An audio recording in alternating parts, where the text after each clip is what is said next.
Boa noite. O ex-ministro Edson Lobão vira réu na Lava Jato. Ele é acusado de corrupção passiva e lavagem de dinheiro entre 2011 e 2014, quando ocupava a pasta das Minas e Energia no primeiro mandato da presidente Dilma Rousseff. Além do ministro, são acusados o filho Márcio e a nora Marta Lobão. A construtora Odebrecht teria repassado a eles R$ 2.800.000 de forma ilícita. A Lava Jato não termina nesta edição, mas veja nossos outros destaques. Polícia Federal prende suspeitos de invadir telefones do ministro Sérgio Moro. Regulação de agrotóxicos adota padrão internacional, menos rigoroso que o criado pela Vigilância Sanitária. Bolsonaro vence batalha midiática contra o governador baiano. O Jornal da Assembleia, segunda edição, começa agora. A Polícia Federal prendeu hoje em São Paulo 4 suspeitos de hackearem o telefone celular do ministro da Justiça, Sérgio Moro, e do promotor Deltan Dallagnol, chefe da Lava Jato. Além das prisões em caráter temporário, foram cumpridos outros 7 mandados de busca e apreensão. A operação ocorreu nas cidades de São Paulo, Araraquara e Ribeirão Preto, com autorização da Justiça Federal de Brasília. A invasão de aparelhos do ministro da Justiça aconteceu há pouco mais de um mês. O ex-juiz e integrantes da força-tarefa da Operação Lava Jato tiveram conversas registradas pela rede social Telegram, divulgadas pelo site Intercept Brasil. Eles não reconhecem como deles os diálogos publicados, que geram suspeitas sobre a imparcialidade das decisões da primeira instância da Justiça Federal. A Polícia Federal também instaurou 4 inquéritos para apurar a invasão do telefone do ministro da Economia, Paulo Guedes. A líder do PSL no Congresso, deputada Joyce Hasselmann, de São Paulo, também declarou que teve o celular invadido esta semana.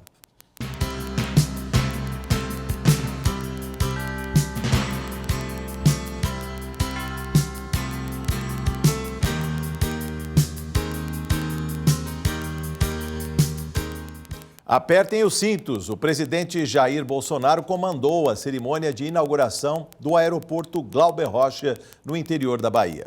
Com o argumento de que foi o governo federal quem pagou a maior parte do investimento, assumiu o controle de toda a organização e abafou a ausência do grupo político do governador do estado, Rui Costa. A inauguração do aeroporto de Vitória da Conquista foi a primeira viagem do presidente depois da polêmica causada por declaração sobre governadores da região. Na semana passada, em conversa informal com o ministro da Casa Civil, Onyx Lorenzoni, o presidente disse que, abre aspas, daqueles governadores de Paraíba, o pior é o do Maranhão, fecha aspas. As frases ditas em tom de improviso no discurso foram estudadas para tentar apagar a gafe. Eu amo o Nordeste. Afinal de contas, a minha filha tem em suas veias sangue de cabra da peixe. Estou no Brasil. Não há divisões entre nós. Sexo, raça, cor, religião ou região. Somos um só povo, uma só raça, com um só ideal e um só objetivo: colocar esse grande país no lugar de destaque que ele merece. Bolsonaro aproveitou para lamentar que o governador da Bahia, Rui Costa, do PT, não estivesse no evento. Além do governador, o presidente da Assembleia Legislativa da Bahia, Nelson Leal, do Progressistas, não participou da cerimônia em solidariedade à decisão de Rui Costa. Paloma Rocha, filha do cineasta baiano que dá nome ao terminal do aeroporto, também se recusou a ir ao evento. O prefeito de Salvador, ACM Neto, do Democratas, e o prefeito de Vitória da Conquista, Herzen Guzmão, do MDB, participaram da cerimônia, que contou com centenas de pessoas, entre elas apoiadores e críticos de Bolsonaro. Policiais federais e do Exército, além de seguranças particulares, fizeram a segurança do presidente. O governo baiano proibiu a presença da PM na cerimônia. As obras do aeroporto, no sudoeste da Bahia, duraram quase 5 anos. Custaram mais de 100 milhões de reais. Cerca de 74 milhões de reais vieram do governo federal. Os outros 31 milhões do governo estadual. O novo terminal deve entrar em operação na próxima quinta-feira. A estimativa é de que 2,3 milhões de pessoas de 100 municípios baianos e mineiros deverão ser atendidas. Crise com lucro. A arrecadação federal em junho aumentou 4,68% em relação ao mesmo mês do ano passado. A comparação é fraca. Junho de 2018 foi marcado pela paralisação dos caminhoneiros. De qualquer forma, os 119 bilhões e 946 milhões de reais contados pela Receita Federal é o melhor resultado desde 2014 no prenúncio da crise. O principal tributo responsável pelo aumento foi a CSLL, Contribuição sobre o Lucro Líquido. Os setores que se destacaram na arrecadação foram a extração de minerais metálicos e a eletricidade.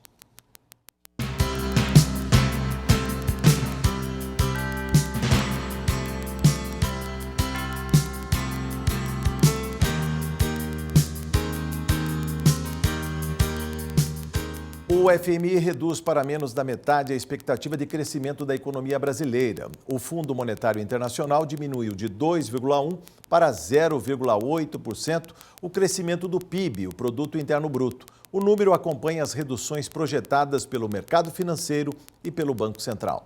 De acordo com o fundo, a queda é provocada pelo enfraquecimento da confiança e do consumo causados pelas incertezas quanto à aprovação das chamadas reformas estruturais, como a da Previdência e tributária.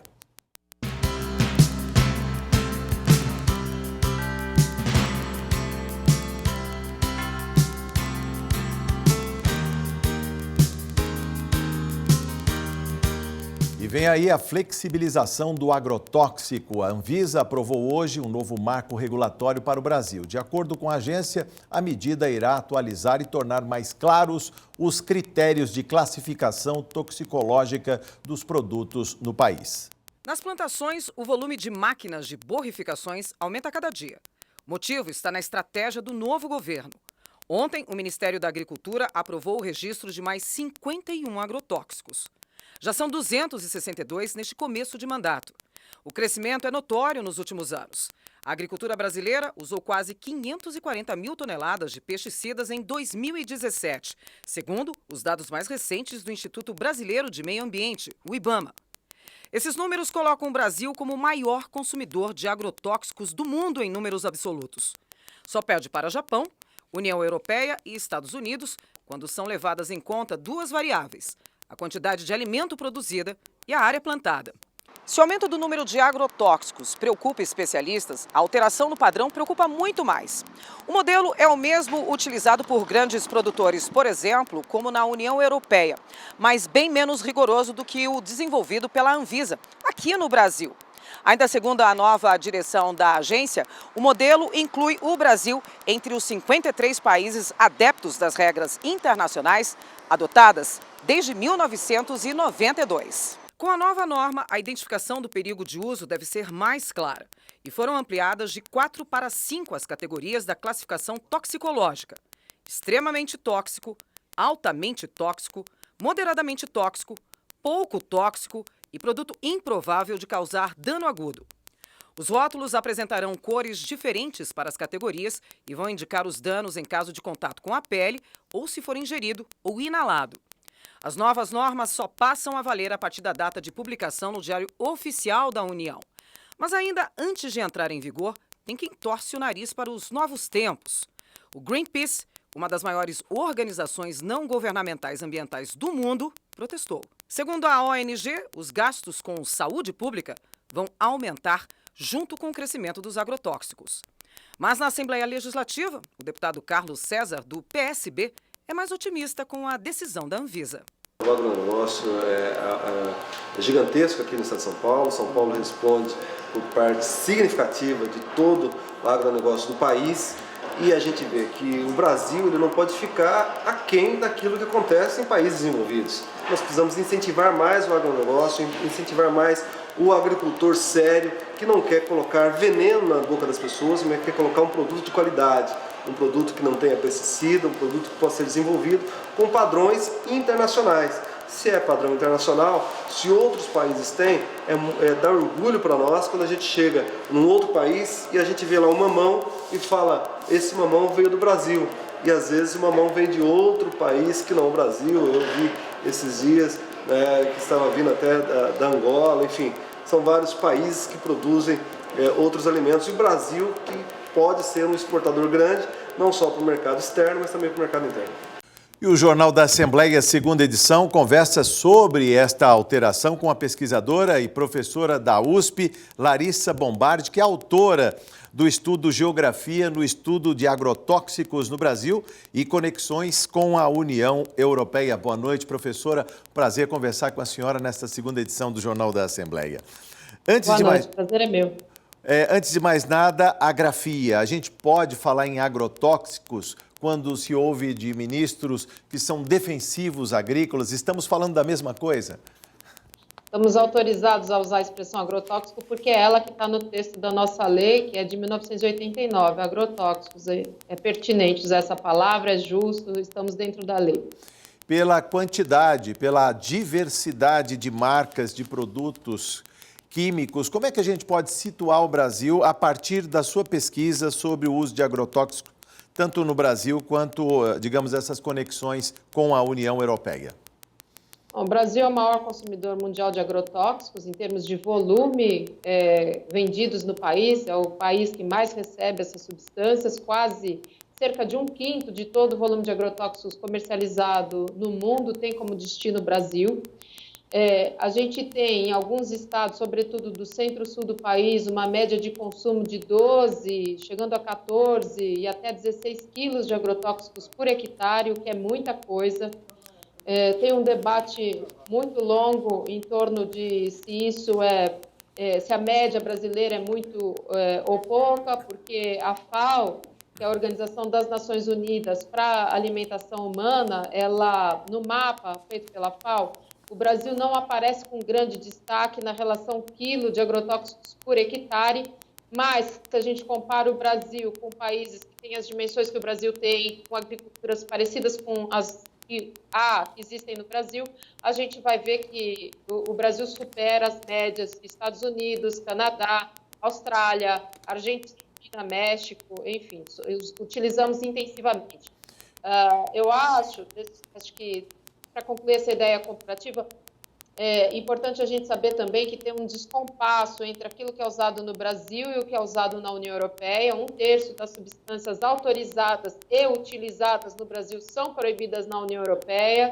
E dos 10 agrotóxicos mais vendidos no Brasil, 3 são proibidos lá também. Então, a gente vive um caso grave, eu diria, tanto do ponto de vista da saúde humana quanto da saúde ambiental. Estaríamos na contramão da história, já vista que o Ministério da Agricultura acaba de aprovar o registro de mais 51 agrotóxicos e agora já são 262 em uso no país. Nós nunca tivemos uma margem tão grande de aprovações de agrotóxicos. A nossa média anual entre 2008 e 2015 era de 136 produtos anualmente. E o ano passado já tivemos 450 e agora, como você mencionou, 262. Então, isso é muita coisa, é o que a gente nunca viu. Evidentemente que uma parte, aliás, quase todos esses agrotóxicos já eram autorizados no país, eram ingredientes ativos autorizados, mas o que chama atenção é que continuam, esses que são proibidos na União Europeia, continuam ganhando licença de registro para novas marcas e produtos comerciais. Acho que esse é um aspecto. Outro aspecto que acho que é importante mencionar, na última leva de substâncias aprovadas em 24 de junho, 1/3 delas eram consideradas como extremamente tóxicas para a saúde humana, classe 1, na classificação vigente, e para a saúde ambiental, classe 2, quer dizer, perigosas para o meio ambiente. Então, a gente vive um quadro grave, eu diria, que está agudizando uma situação que já é complexa no Brasil e que tem impactos severos na saúde humana e na saúde ambiental. Na saúde humana, eu ressaltaria o número de pessoas intoxicadas com agrotóxicos no país, que é muito grande. A cada dia, em média, 8 pessoas se intoxicam com agrotóxicos de uso agrícola. Acho que é importante dizer também que estamos falando de agrotóxicos de uso agrícola e não de agrotóxicos de uso doméstico. Então, a gente tem um quadro severo. A cada 2 dias e meio, uma pessoa no Brasil morre intoxicada com agrotóxico. Então, é algo grave que a sociedade brasileira precisa olhar com muita delicadeza. Esse gasto com a saúde pública não entra na conta do agronegócio, professora Larissa. Haja vista que os defensores do agrotóxico levam em conta os números, por exemplo, da produção de grãos no Brasil. Haveríamos de bater o recorde esse ano com 240 milhões de toneladas. Isso é bastante discutível, o quanto isso é uma riqueza para o país ou não. Por que eu estou dizendo isso? Porque enquanto essa exportação de grãos, ela aumenta, essa produção e exportação aumenta, as áreas de arroz, feijão, trigo e mandioca diminuem. A gente, inclusive, importa feijão há 10 anos. Então, em que pese essa grandeza na produção agrícola nacional, por outro lado, a gente continua a ver a existência da subnutrição. A cada dia no país, 15 pessoas morrem subnutridas, então é algo muito grave. Então, falar de agricultura não quer dizer necessariamente que a gente está falando de alimentação. Então, o Brasil está caminhando no sentido de lastrear a sua economia na exportação dessas commodities, ou seja, esses grãos que são padronizados internacionalmente, que podem ser comercializados na Bolsa de Mercadoria e Futuros, e, no entanto, a gente não está olhando para a alimentação brasileira. Então, há uma contradição grande aí, e ela envolve esse avanço enorme no consumo de agrotóxicos no Brasil. Nos últimos 5 anos, aumentou em 25% esse consumo, uma média de 23 mil toneladas a mais por ano. Então, a gente precisa discutir que padrão de sociedade a gente quer. Como conciliar interesses do agronegócio que defende o uso intensivo de agrotóxicos e, do lado, a propriedade da agricultura familiar que sofre impactada pelo volume de veneno que é jogado nas plantações? É difícil de conciliar, acho bastante difícil de conciliar esses dois interesses, pelo menos olhando o quadro histórico recente que a gente tem. Por que eu estou dizendo isso? Porque avançou, a agricultura avançou, a soja hoje equivale, a área cultivada com soja hoje equivale ao território da Alemanha, e, no entanto, a gente perdeu 1,5 milhão de postos de trabalho no campo, se a gente compara o censo agropecuário de 2006 e o censo agropecuário de 2017. E aí o que a gente vê justamente, a gente não tem uma fiscalização, ela é praticamente inexistente do uso de agrotóxicos e, como você mencionou, não é incomum a gente ter áreas agrícolas de pequenos agricultores ou comunidades tradicionais serem afetadas em função, por exemplo, da prática da pulverização aérea, que, aliás, é uma prática proibida na União Europeia desde 2009. Professora, sobre o acordo Mercosul-União Europeia, isso pode ter acelerado o processo de licenciamento e de liberação de novas marcas de agrotóxicos no Brasil? E o que o Brasil poderia perder com o uso intensivo desse agrotóxico por conta do princípio de precaução? Ou seja, a gente pode fechar as portas para alguns mercados por conta deste uso indiscriminado de agrotóxicos? Eu penso que o acordo não acelerou essas aprovações, elas já vinham nesse crescendo, até o dia 24 de junho, que é anterior à última rodada de negociação, isso já estava nesse ritmo. Ao contrário, na verdade, acho que isso responde um pouco à sua segunda pergunta. A União Europeia, nesse acordo, está pedindo para inserir um termo de princípio de precaução, que quer dizer que ela pode recusar a importação de produtos brasileiros se ela suspeitar, ela nem precisa comprovar, mas se ela suspeitar de que possa haver inconformidades em quantidade de resíduos de agrotóxicos. E isso pode, sim, evidentemente, colocar em risco a nossa exportação. A União Europeia é um grande mercado consumidor dos produtos brasileiros, não é o maior mercado consumidor desses produtos é a China. Então, mas de qualquer forma é um mercado importante e a gente precisa olhar isso com cuidado. Na nomenclatura, para encerrar nossa conversa, professora, para quem está na linha de frente, aquele operador que está lá na máquina fazendo uso disso, o que muda, por exemplo, a classificação de risco e de perigo? De alguma maneira, se o produto é o mesmo e ele está acostumado a usar, o que muda, digamos, na dinâmica, nas rotinas desse profissional que está na linha de frente?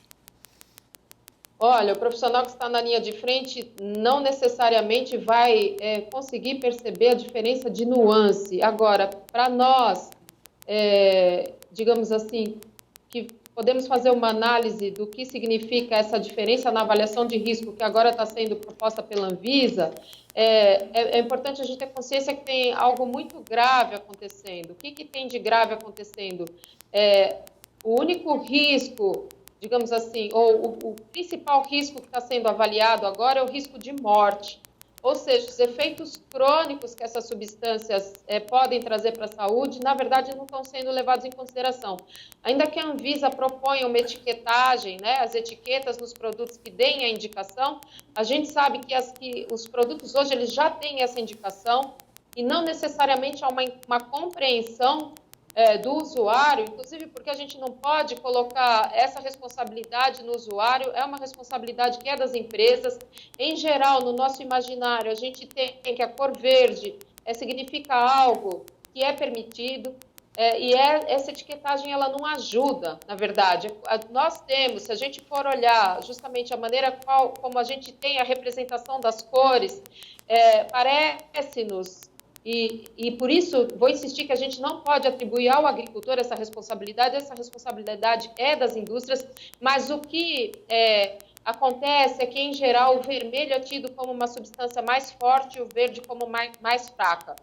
Então, na verdade, seria muito oportuno que a gente se preocupasse com a fiscalização e menos com, digamos, com a importância dessa... Eu diria o seguinte, a comunicação visual, evidentemente que ela é importante, mas ela não dá garantias de que esses produtos vão ser usados com segurança, tanto para a pessoa que está aplicando, quanto para o consumidor que se alimenta desses produtos.